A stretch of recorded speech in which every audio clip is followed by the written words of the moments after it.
D4 mga idol, D4 na mga idol, pang-apat na araw ngayon. So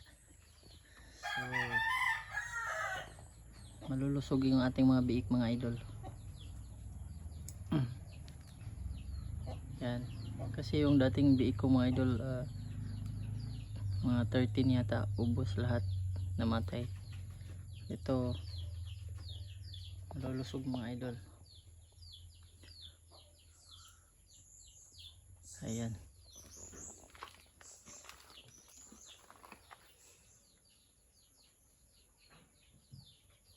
Mga idol na natutulog. Malulusog. Mabibigat.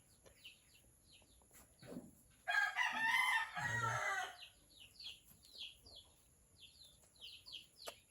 Mas mabuti mga idol na isama sila sa inahin kasi naiinitan at saka unlimited yung padidi nila mga idol. Kasi pag nilagay mo sila sa ibang hassle na.